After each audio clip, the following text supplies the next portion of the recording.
Hallelujah. So, sino dito ready na sa word ni Lord? Taas ang kamay. Ayan, excited po ako sa ating pag-uusapan today sapagkat alam ko po na ito po ang puso ng Diyos at pag-aaralan natin ang buhay po ni John the Baptist. Sino po dito nakarinig na kay John the Baptist? Taas ang kamay. Sa Tagalog po ay siya po si Juan Bautista. Titignan po natin sa Matthew chapter 11 verses 20 to 30. Bago po natin basahin yan, nais ko pang ibahagi yung nangyari bago man natin basahin yung Matthew chapter 11 verses 20 to 30. Isa po sa naghanda ng dadaanan ni Jesus, ibig sabihin sa kanyang ministeryo. Kung alam po natin si Jesus po, siya po ay nagministeryo nang siya po ay 30 years old. So bago po siya mag-minister o tuluyang magbahagi ng kanyang pagkahari, ng kaharian ng Diyos, at ng kanya pong pagmamahal at ng kanyang mga salita, meron pong nag-prepare ng kanyang dadaanan. Ibig sabihin, ito munang taong ito yung nagsimula ng ministeryo bago si Jesus. Ang pangalan niya po ay si Juan Bautista. Ang kanya pong mensahe ay patungkol sa mensahe po ng repentance. Sabihin natin lahat, repentance. Pag sinabi po natin repentance, ito po yung pagsisisi sa kasalanan at pagtalikod sa kasalanan. So hindi lamang ito yung pagsasabi na, Lord, forgive me, pero ito po ay yung pagtalikod. Kung dati-dati dito ka naglalakad sa buhay kasalanan, 180 degrees tatalikod ka at susunod ka sa Panginoon. So yun po yung mensahe ni John the Baptist, ni Juan Bautista sa mga panahon na ito. Ngunit dumating sa punto ng buhay ni John the Baptist na siya po ay nausig, siya po ay nakulong at pinanghinaan po siya ng loob. Isipin nyo, no, sobrang dami ng nagpapabautismo kay John the Baptist at humihingi ng tawad sa Panginoon na tinatalikuran nila yung dati nilang gawin o gawain, tinatalikuran nila yung dati nilang buhay at sumusunod sila sa Panginoon. Sobrang dami, siguro libo-libo yung nagpapabautismo ng repentance, ng paghingi ng tawad, pero ginamit siya ng matindi ng Panginoon para mas makalapit yung maraming tao sa Kanya, sa Diyos. Pero dumating sa punto ng buhay niya na siya po ay pinanghinaan ng loob. Siya po ay na-discourage kasi siya po ay nakulong. Meron ba dito pinanghinaan na ng loob? Taas ang kamay. Konti pa lang. Okay. Si Jesus po ay, nung kinukwento ni Jesus po itong istorya po ni John the Baptist, patungkol po sa kanya kung sino siya bilang kanyang sugo, sinabi naman ni Lord Jesus yung judgment niya sa mga taong nakaranas ng mga himala pero wala pong pagtalikod sa kasalanan. Nakikinig ba ang lahat? Pwede po ba tumingin kayo sa aking lahat? Ayan. So marami pong mga tao nung mga panahon na yon, sabi ni Jesus, na nakaranas ng milagro ni Jesus pero hindi sila tumalikod sa kasalanan. At yun po yung pag-uusapan natin today. Ito pong pag-uusapan natin today ay may kinalaman po sa shinare ni John the Baptist patungkol po sa kanyang mensahe ng repentance o mensahe ng kanyang ng paghingi ng tawad at pagtalikod sa kasalanan at patuloy na pagsunod sa Panginoon. Babasahin po natin sa Matthew chapter 11 verses 20 to 30. Nandiyan po ba yun? Ayan. Nakikita niyo po ba sa likod? Pwede ho bang mas palakihin natin ito? Posible pa ba yun? So, ang sabi po diyan, babasahin ko po, pwede nyo sundan sa inyong mga mata. Sabi diyan, pagkatapos, sinumbatan ni Jesus ang mga bayang nakasaksi sa maraming himalang ginawa niya roon, sapagkat hindi sila nagsisisi, tumalikod sa kanilang mga kasalanan. Sinabi niya, kawawa kayo mga taga-Corazin, kawawa kayo mga taga-Bethsaida, sapagkat kung sa Tiro at Sidon ginawa ang mga himalang ginawa sa inyo, matagal na sanang nagdamit ng sako at napaupo sa abo ang mga taga-roon, bilang tanda ng kanilang pagsisisi. Ngunit sinabi ko sa inyo, sa araw ng paghuhukom ay mas kahabagan pa ang mga taga-Tiro at taga-Sidon kaysa sa inyo. Verse 23, at kayong mga taga-Capernaum, nais pala ninyong itaas ang inyong sarili hanggang langit, ibabagsak kayo hanggang sa daigdig ng mga patay, sapagkat kung sa Sodoma ginawa ang mga himalang ginawa sa inyo, sana'y nanatili pa ang bayang iyon magpahanggang ngayon.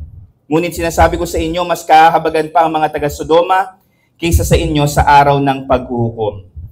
And then verse 25, ang sabi dito, nung panahong iyo'y sinabi ni Jesus, Ama, Panginoon ng langit at lupa, salamat sa iyo sapagkat inilihim mo ang mga bagay na ito sa marurunong at matatalino at inihayag mo naman sa mga may kaloobang tulad ng sa bata. O Ama, sapagkat ganoon ang nais mo. Ibinigay na sa akin ng aking amang lahat ng bagay. Walang nakakakilala sa anak kundi ang ama at walang nakakakilala sa ama kundi ang anak at ang mga pinili ng anak na pagpapahayagan niya. Verse 28, ang sabi dito, lumapit kayo sa akin, kayong lahat ng nahihirapan at lubhang nabibigatan sa inyong pasanin at kayo'y bibigyan ko ng kapahingahan. Pasanin ninyo ang aking pamatok at matuto kayo sa akin sapagkat ako'y maamo at may mababang loob. Makakatagpo kayo sa akin ng kapahingahan sapagkat madaling dalhin ang aking pamatok at magaan ang pasaning ibibigay ko sa inyo. So sa umaga pong ito, pag-uusapan po natin ano ang kahalagahan ng mensahe ni John the Baptist sa buhay natin at ano ang koneksyon nito sa tinatawag na revival o yung pagpupukaw muli, pagiging masigla uli ng relasyon natin sa Diyos, pagiging masigla uli ng apoy na ibinigay sa atin ng Panginoon. So today we're going to talk about the power of genuine repentance o sa Tagalog, ang kapangyarihan ng totohanang pagsisisi at pagtalikod sa kasalanan. Tayo pong lahat ay pumikit. Tayo po'y manalangin. God, salamat po sa umagang ito. Salamat po sapagkat, Lord, tinuturuan niyo pa kami kung paano magpakumbaba at paano, Lord, na mas malayang lumapit sa iyo. Lord, sa oras po na ito, nais po namin ang mensaheng ito ay pumukaw sa aming mga puso, magmarka sa aming mga buhay, at magpatuloy po kami sa aming buhay, pagsunod, at paglingkod sa iyo. Lord, hayaan niyo po ang aming mga puso ay patuloy na maibaba sapagkat nais po namin ang pagpapakumbaba sa aming mga buhay. Anumang klaseng mga bagay sa aming mga buhay, Lord, na nakakasakit sa iyong puso, Lord, nais namin ito po ay ma-expose, maihayag sa oras na ito at nais po namin, Panginoon, na ikaw po, O Diyos, ang maitaas, magpalaya, magpagaling at bumuo po sa bawat isa.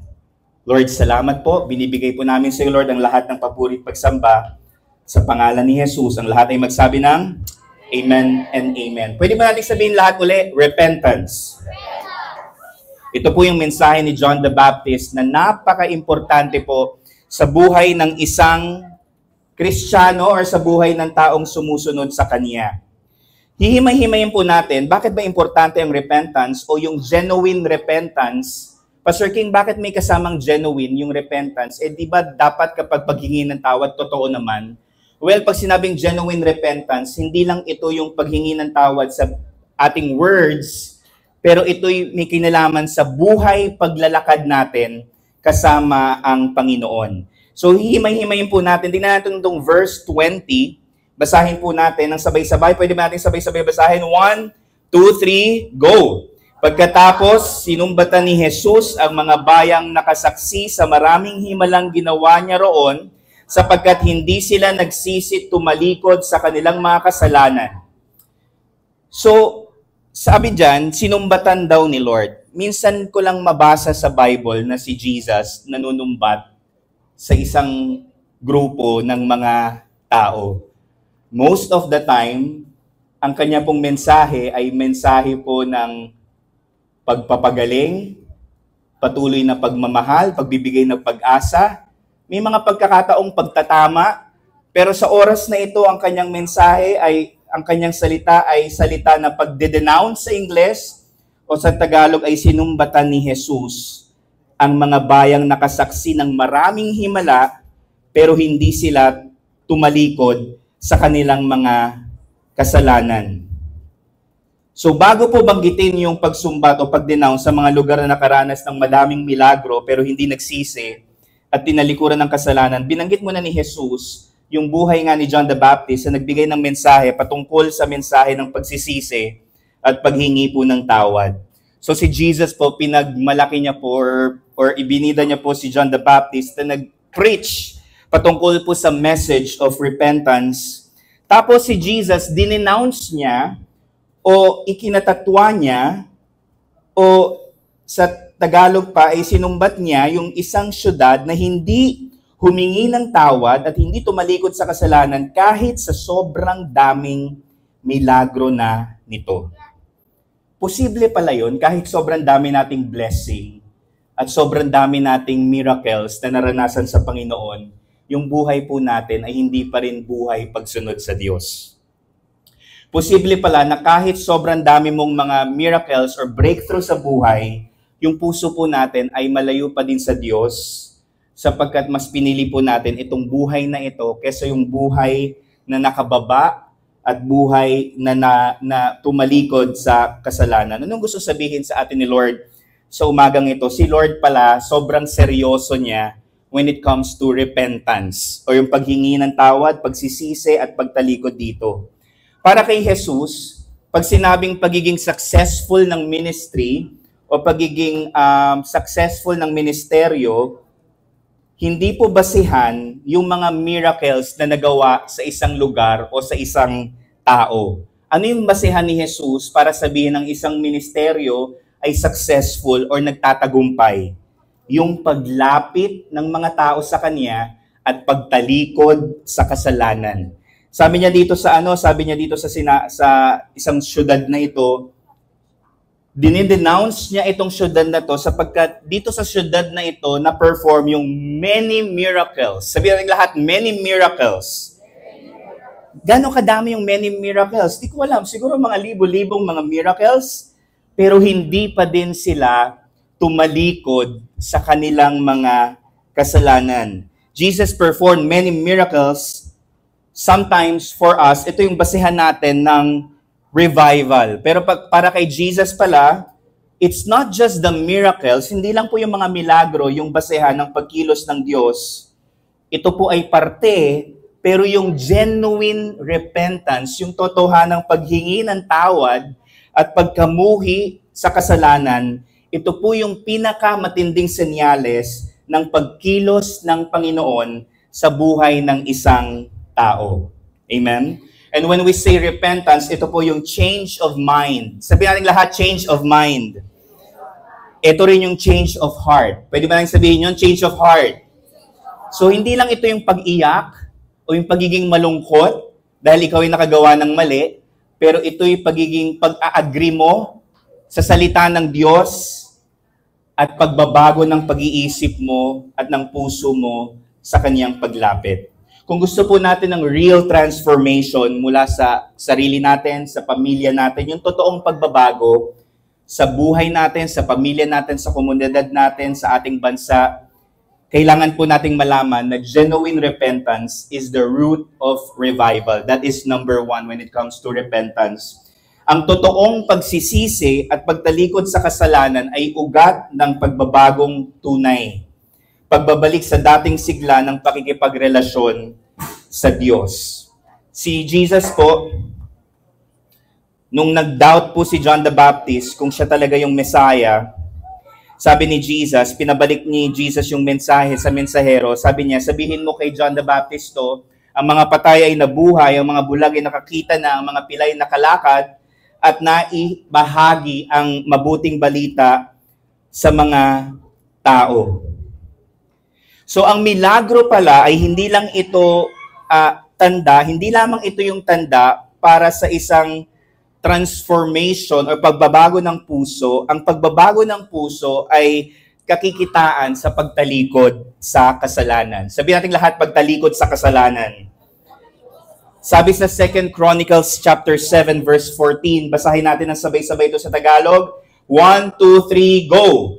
At kung ang mga mamamayan ko na aking tinawag ay magpakumbaba, manalangin, dumulog sa akin at tumalikod sa ginagawa nilang kasamaan, diringgin ko sila sa langit at patatawarin ang kanilang kasalanan at pagpapalain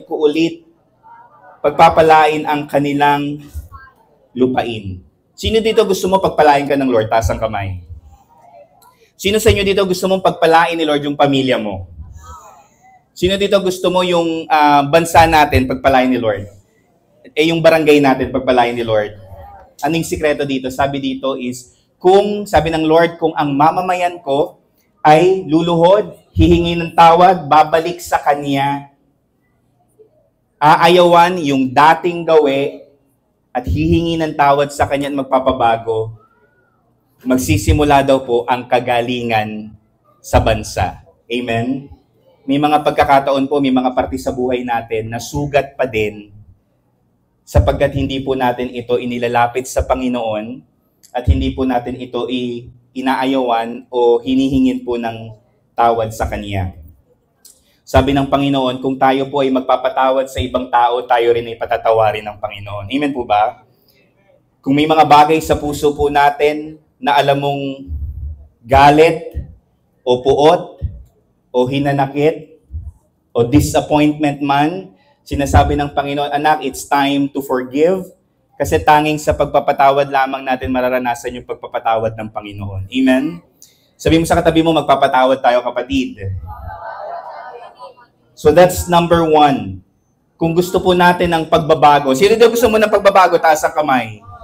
Alam nyo mga kabataan, mga nanay, mga tatay, ako po'y naniniwala na oras na po para ayawan po natin yung dati po nating gawain o yung gawain na nakuha natin sa mundo sapagkat ito yung bagay na magpapahamak po sa atin at ang ating buhay ay nag-iisa lang. Sabi mo ka sa katabi mo, isa lang ang ating buhay. At ang pinakamagandang pagtugon sa ating buhay ay ang pagtugon ng pagbibigay ng ating nag-iisang buhay sa Panginoong Jesus. Amen po ba?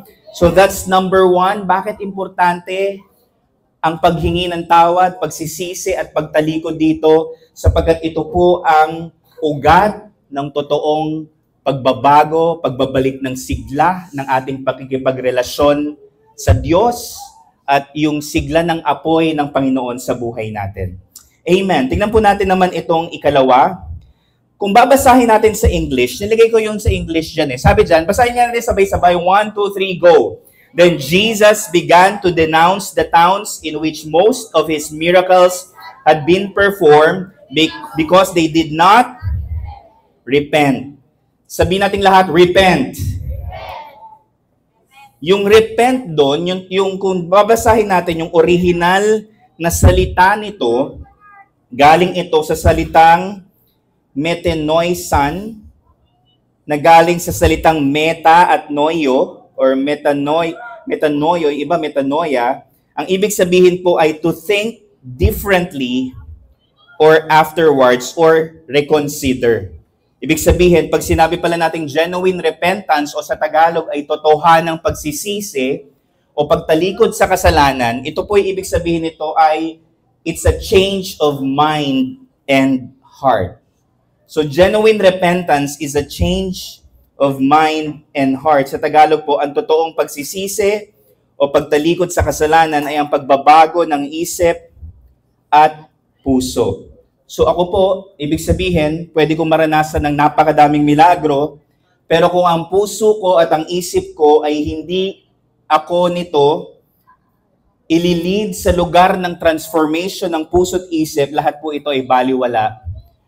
Kung ang lahat na nararanasan ko galing sa Panginoon ay hindi sa akin magdadala sa pagbabago ng aking puso at isip, baliwala pong lahat ng ito. Ayaw lang po ng Panginoon na maranasan po natin yung miracles niya. Gusto po ng Panginoon maranasan natin yung transformation niya. Amen? Sabi mo sa katabi mo, ita-transform ka ni Lord. So pag sinabi natin paghingi ng tawad, hindi lang ito yung Lord, patawarin mo ako. Lord, patawarin mo ako, nagsinungaling ako. Well, parte naman ito kasi sabi ng Panginoon, if you ask for forgiveness, patatawarin ka ng Lord. Totoo yun, very biblical yun, galing yun sa salita ng Diyos. Pero kung titignan natin, it's not just yung paghingi ng tawad, though that's the first step, pero yung pagbabago ng isip. Kung dati-dati tanggap mo na, ay ganito na talaga ako, sinungaling na talaga ako, huwag mo na akong baguhin, Pastor K. Hindi naman, number 1, di ako magbabago sa'yo si Lord. Number 2, huwag mong tatanggapin, mag-change ka ng mind mo, that's not who you are, hindi ikaw kinreate ng Lord na sinungaling, babaguhin mo yon at tatanggapin mo yung galing sa salita ng Diyos na hindi ako sinungaling. Ako ay anak ng Diyos at nilikha ako ng Diyos para magsabi ng totoo. Amen? Sabihin natin lahat, change of mind. Kung nasanay ka na, Pastor King, ganito na talaga ako, palamura ako. Well, that is not true. Hindi totoo yan kasi hindi ka ganyan kinreate ng Panginoon. Tanggapin mo yung galing sa Panginoon na sinasabi ng Lord sa'yo, ikaw ay banal. Sabi mo nga sa katabi mo, ikaw ay banal. Ang bibig mo ay banal. Pastor King, or minsan sinasabi natin, alam mo, hindi talaga ako magaling sa eskwelahan, tamad ako. Pastor King, wala ka na magagawa. Or Lord, wala ka na magagawa, tamad na talaga ako. Well, sino nagsabing tamad ka? Tinanggap mo na. Pero sa totoo lang, kung titignan mo yung salita ng Diyos, hindi yan yung sinasabi ng salita ng Diyos patungkol sa iyo. Ang sinasabi ng salita ng Diyos patungkol sa iyo, ikaw ay matalino. Sabi mo nga sa katabi mo, ikaw ay matalino. Pastor King, ganyan na talaga ako, makasalanan ako. Sino nagsabing makasalanan ka? Sinasabi po ng salita ng Diyos sa lahat ng nananampalataya sa Kanya ay tinatawag na saint. Ibig sabihin po, galing po ito sa salitang sanctified. Ikaw ay pinabanal ng Diyos. Ibig sabihin, hindi sa pamamagitan ng sarili mong kabaitan na ikaw ay naging banal, pero yung kabanalan ng Diyos ay iniligay sa iyo. So hindi ka naging banal dahil sa sarili mong gawa, pero dahil sa ginawa ni Jesus sa cross. So you are no longer a sinner, kasi ang sinner o ang makasalanan ay pinagpaplanuhan pang magkasala. Pastor King, parang ganun ata ako. Well, magbabago yan ngayon. Dapat magbago sapagkat sabi ni Jesus, ikaw ay saint. You are a saint. Sabi mo sa katabi mo, you are a saint. Pastor King, di ba ang saint, dapat walang kasalanan? Alam nyo ba na sinasabi sa word ni Lord, nakikinig ba ang lahat? Nakikinig ba? Guys, seryoso to ha. When we talk about the word of God, this is serious, this is holy. Ang salita ng Diyos ay banal. So kapag sinabing saint, kapag sinabing word ni Lord, this is holy, dapat yung attention nyo nasa word ni Lord. Amen? Sabi mo sa katabi mo, dapat yung attention mo nasa word. This is serious kasi kapag pinag-usapan po natin yung salita ng Diyos, ito po ay banal at ayaw natin na makuha natin yung salita ng Diyos, yung sinasabi sa word niya na may iba-ibang klase ng status ng puso. Yung isa, daanan lang, nanggaling yung salita ng Diyos dahil daanan lang yung status ng puso, mabilis tinakaw ng kaaway. Yung isa, bato-bato. Yung isa, puno ng thorns, nalagyan ng salita ng Diyos, pero yung salita ng Diyos, hindi pa rin namunga. Ano nangyari? Kasi nga, bato-bato or thorns. Pero yung isang puso, yung status ng puso ay may puso na matabang lupa, may binilagay na word ni Lord, at namunga 30, 60, 100 folds. Kaya kinakailangan yung puso po natin ay nakafocus. Sabi mo nga sa katabi mo, focus! Ilang oras lang tayo dito, we need to focus. Ilang oras lang tayo dito sa church, we need to focus. And nais natin yung salita ng Diyos ay maitanim sa ating mga puso. Amen? So sabi dito, yung repentance is not just remorse or cry. Hindi lang ito yung pag-iyak, no, na Lord, patawarin mo ako. And then the next day, ginawa uli natin yung kasalanan natin parehas. Ibig sabihin is naawa ka siguro sa sarili mo or nasasaktan ka kasi nagawa mo uli ito. Lord, forgive me, nagawa ko po uli ito. Well, that's first step. Pero it's not just the process of repentance. When we say repentance, it's the actual decision to agree with the Lord, to His Word, and not just with the world. Sabi mo nga sa katabi mo, agree with the Lord. Makikiayon ka sa Panginoon. No? So hindi ikaw yung dati, sabi nga sa Word ni Lord, di ba, yung dating ikaw ay patay na, isa ka ng bagong nilalang kay Kristo. So when we say repentance or genuine repentance, it's the change of mind. Change of mind. Kung dati iniisip mo na ikaw ay, sabihin nating, likas na sa'yo na magsinungaling, or likas na sa'yo na maaring tumingin ng may kalaswaan sa babae or sa lalaki, or maaring likas na sa'yo na magbisyo, No? Hingi mo ng tawad kay Lord yun, pero the next day parang wala nangyari, wala pa ring tama sa puso. Pag sinabing repentance, hindi ka lang hihingi ng tawad, pero magdedesisyon ka, puputulin mo sa pangalan ni Jesus yung maling gawa, papaputol mo to kay Jesus, tatalikuran mo, Lord, inaayawan ko to, pinuputol ko to sa buhay ko, sa pangalan niyo po, Jesus, at susunod ka sa Panginoon. That's genuine repentance. It's agreeing with the Lord, with His Word. Amen po ba? So sabi dito, then Jesus began to denounce the towns in which most of His miracles had been performed because they did not repent. Ang tindi ng word, going back po dito sa words na ito, dinenounce ni Lord yung lugar kasi most of His miracles, siguro ang daming patay na nabuhay doon, ang daming bulagan nakakita, ang daming bingi na nakarinig, ang daming pilay na kalakad, pero wala pa ding change of mind and change of heart na nangyari. Sabi mo sa katabi mo, ayaw ko nun. Ang pinakamahirap pong mangyari sa buhay natin is tayo po, magdaan po yung napakatagal na taon sa buhay natin na hindi po nagbabago yung ating isip at ang ating puso patungkol sa buhay pagsunod sa Panginoon. Ang pagsunod po sa Panginoon ay isang seryosong bagay. Hindi po ito binabaliwala, hindi po ito mababaw, hindi po ito yung pakikipagrelasyon na meron kang relasyon ngayon tapos mamaya hindi ka na uli nakikipagrelasyon sa Diyos. Kapag sinabing pakikipagrelasyon sa Diyos, si Lord po yung ating ino-honor at pinuput sa pinakamataas na pagsamba, pinakamataas na regard, at kung ano yung puso niya ay magiging puso po natin, at ano yung kalooban niya, yung magiging kalooban natin, at hindi na tayo ang masusunod. At kung nangyari yun po yung totoong repentance. Amen po ba? So that's number 2. And number 3, basahin po natin ito ng verse 28 ng sabay-sabay. 1, 2, 3, go! Lumapit kayo sa akin, kayong lahat na nahihirapan at lubhang nabibigatan sa iyong pasanin, at kayo'y bibigyan ko ng kapahingahan. Pasanin ninyo ang aking pamatok at matuto kayo sa akin, sapagkat ako'y maamo at may mababang loob, makakatagpo kayo sa akin ng kapahingahan.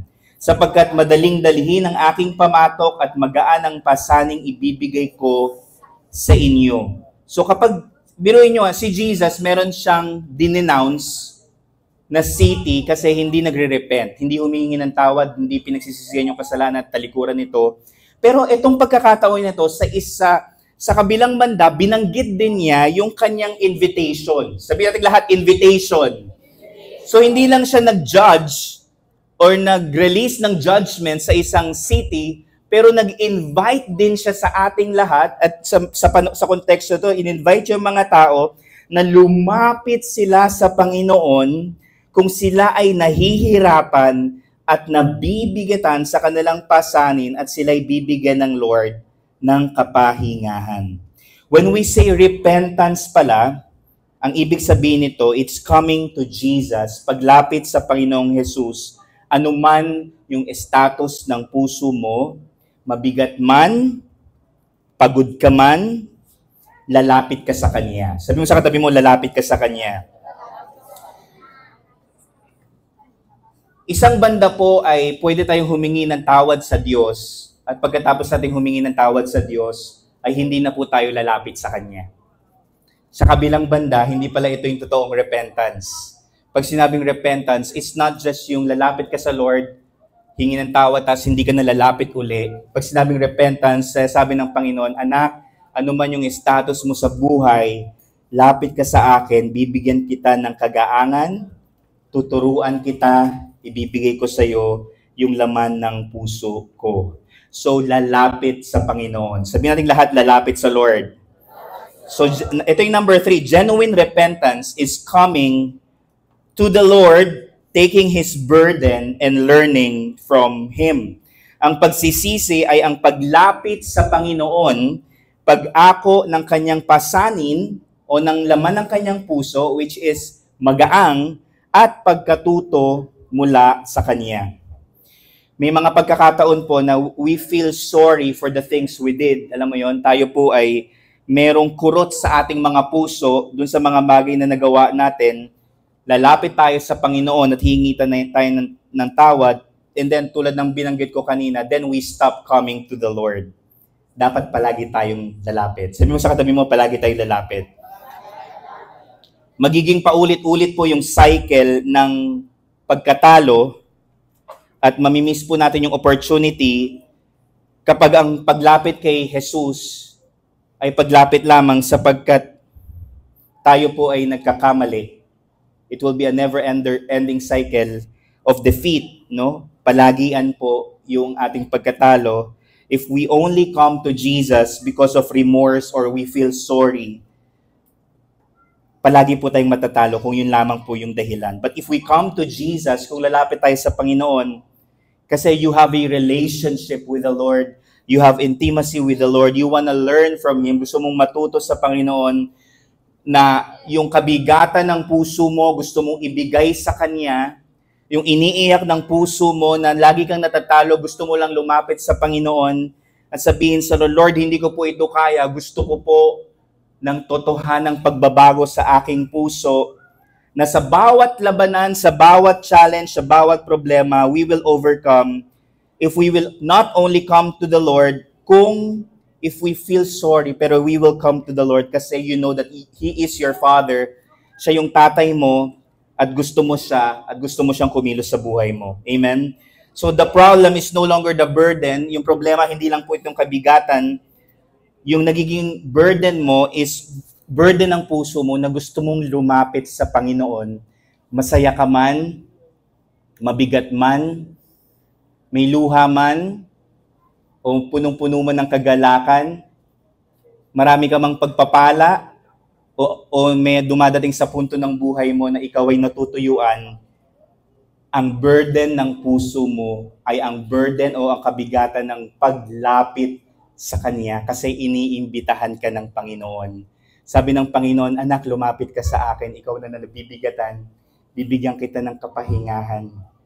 Biruin nyo, dalawang magkataliwas na pagbanggit ng Panginoon. Mensahe yung una, nagbitaw siya ng judgment sa isang syudad. Yung ikalawa, nagbitaw po siya ng pag-anyaya sa lahat ng nabibigatan sapagkat ganun po siya bilang Panginoon. Alam niya po na kung tayo po ay malayo sa Kanya, alam niya na mapapahamak po tayo. At gagawin niya po ang lahat para hindi ka mapahamak at gusto niya laging iniimbitahan ka niya na papalapit sa Kanya at kapag lumapit ka sa Kanya, at hindi mo papakinggan yung boses ng mundo or boses ng masamang impluwensya, bibigyan kanya ng pagkakataon, anak, ako yung magbabago sa'yo. Just agree with me. Makiayon ka sa sasabihin ko, sa salita ko, babaguhin kita. No? Kapag nagsimula po tayong mag-agree sa Lord, no, tumugon at makiayon sa laman ng puso ng Diyos, doon po magsisimula yung pagbabago ng buhay natin. Gusto mo magbago? Hindi natin kaya magbago sa sarili lang. Tutugon tayo sa Panginoon, makiki-agree tayo sa puso niya, aayawan po natin yung dating gawi natin at susunod tayo sa Panginoon. Ito po yung genuine repentance. It's coming to the Lord. Sabi mo sa katabi mo, lalapit tayo sa Panginoon. Mga kapatid, ang sabi po no, sa kanyang salita, wala daw po na lumapit sa kanya na itinakwil ng Diyos. Ang mundo po ay gusto kang ilayo sa mundo at bigyan ka ng mga kasinungalingan patungkol sa sarili mo na hindi ikaw mabuti, na ganito talaga kung sino ka, na ikaw ay hindi matalino, ikaw ay hindi magandang likha, alam mo yon? Ikaw ay ganito, marami mga negatibong salita patungkol sa'yo, pero ang sinasabi ng Panginoon sa'yo, anak, lumapit ka sa akin. Ang dami mong kabigatan, anak, lapit ka sa akin. Kukunin ko yung kabigatan na meron ka ngayon at ibibigay ko sa'yo, yung kagaangan ko, ibibigay ko sa'yo. Sino gusto ng ganon? Pwede po ba tayong lahat tumayo? I believe si Lord po nandito sa oras na ito. Si Jesus po nag-i-invite.